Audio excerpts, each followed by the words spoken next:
9 News at 4 starts right now. A Denver woman is in a coma after her family says she was attacked downtown. It's heartbreaking. I would never want anybody to experience this. While police investigate, the family hopes for an arrest. We're learning more about the dozens of E. coli cases in Colorado stemming from McDonald's Quarter Pounders, including where the Coloradan who died was from. He admitted to making threats against election officials. Now a man from Colorado could be facing prison time. And a high school in North Denver is breaking ground on new renovations, part of a long-term commitment to the local community.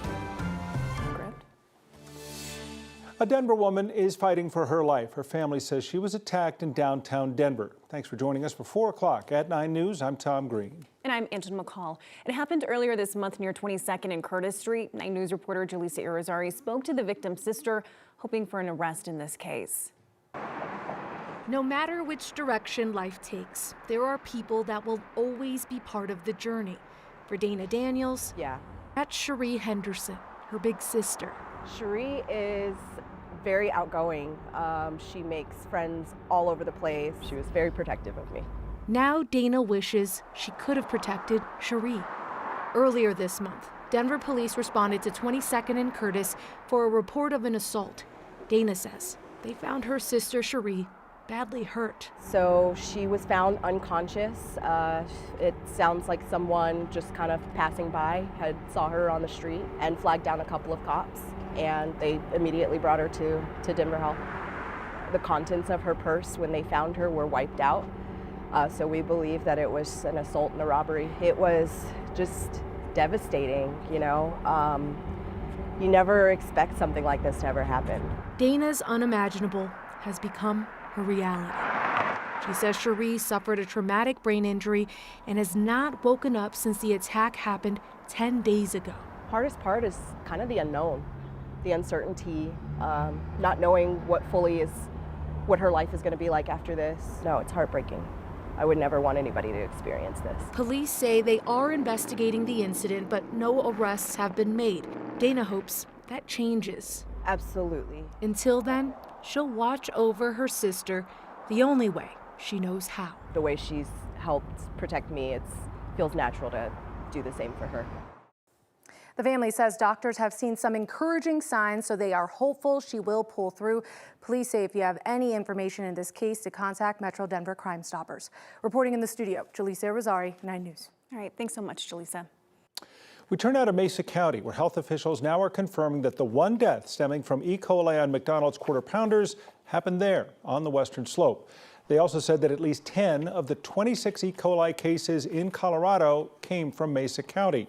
The CDC says nearly 50 people across the country have become sick in the past month. In a statement, McDonald's said investigators found the illness may be linked to slivered onions on those Quarter Pounders.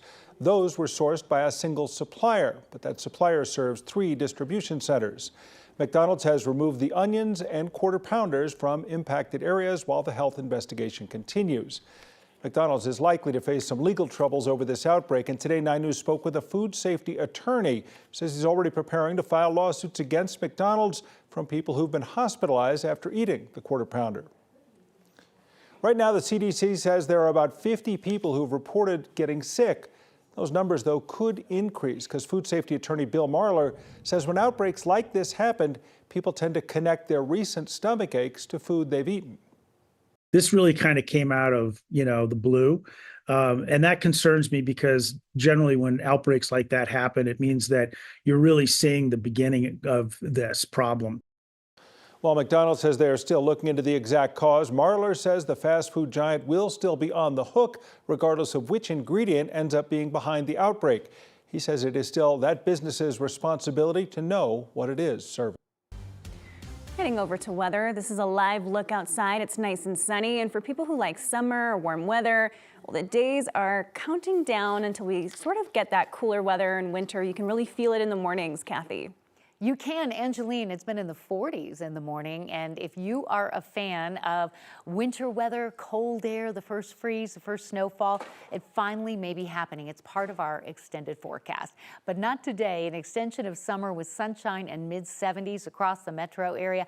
Look at this live picture up at Grand Lake. Almost looks like you could go for a swim, go boating. It's beautiful in the mountains as temperatures trend above average in Denver and in the mountains again today. Tracking a few high clouds kind of trying to sneak into northern Colorado, but not much rain from those clouds or that storm. But behind that storm comes next week's storm. And it's next week we're focused on the potential impact of rain changing to snow, the first freeze, and certainly some colder air. So change is coming just in time for Halloween. Temperatures today trending above the average of 63 degrees. Tomorrow the winds will be increasing with a dry front approaching. So while the winds are not a big part of our weather story today, tomorrow elevated fire danger may be the result of that dry front and an increase in wind. System could bring a little bit of mountain snow. I'm going to talk about that, but it's the colder weather coming next week and potential for our first snow. That is something we'll be covering in Maine weather in just a bit. In the meantime, enjoy your evening. Wonderful temperatures between now and 9. We turn now to a man who pleaded guilty to intentionally driving into a motorcyclist in Douglas County 4 years ago. Now he's headed to prison for the next decade. Witnesses say it was a group of motorcycles that passed Alberto Mota's truck on I-25 near Castle Pines. This was August of 2020. The dash cameras then caught Mota chasing after the group and then swerving into one of the bikers. That rider, Quentin Quidley, survived but suffered a broken leg, collarbone, and some ribs, as well as fractures to his skull and face. Mota claimed the crash happened because of an unsafe lane change, but eventually pleaded guilty to vehicular assault, menacing, and reckless endangerment. A judge sentenced him to 10 years in prison. A crash that killed a semi-truck driver last night kept the eastbound lanes of I-70 closed until just before noon today. 2 semis crashed and rolled over near Lyman around 9:30 last night. CSP has not said how the second driver is doing, but authorities did say hazmat crews had to clean up around 20 gallons of fuel that spilled onto the highway. Many of us remember the DARE campaigns that were aimed at kids regarding drugs. We're in the 1980s, the 1990s. Well, the DEA now bringing back an effort to schools across Denver this week. It's part of Red Ribbon Week. It's a time for kids to pledge to live a healthy, drug-free life. So today, DEA agents visited Whittier Elementary as well as 2 other DPS schools to deliver that message. To help get the kids' attention, they arrived in a Black Hawk helicopter. After that, they help students learn why it's so important to stay away from drugs. If in a school this size, if our, don't take a pill from anybody message can reach even 1 or 2 of these kids and they can stick with that, I think it's a victory. The DEA says Red Ribbon Week has been going on in schools for nearly 40 years now. It began after the death of a DEA agent at the hands of a cartel in Mexico back in 1985. 5 years in the making, a Group A Jesuit High School in North Denver is breaking ground on a new building as well as renovations. The construction was in part funded through the Lead the Way initiative, which strives to ensure that the students there from all cultural backgrounds continue to beat the odds. After excavation is completed and a foundation is laid for the new science wing and gymnasium, renovations on the current building will then take place. A Group A's president says the new renovations show a further commitment to the students as well as their families. The expansion of our existing campus makes us a 100-year institution, and it secures for our families and our students a place in North Denver. This building tells our family that North Denver is their home. It's a reminder of how blessed we are in terms of the support we receive from the community that knows our kids and loves our kids. As of now, the school has secured just over $37 million in cash to offset the cost of the construction, expected to be completed within 2 years.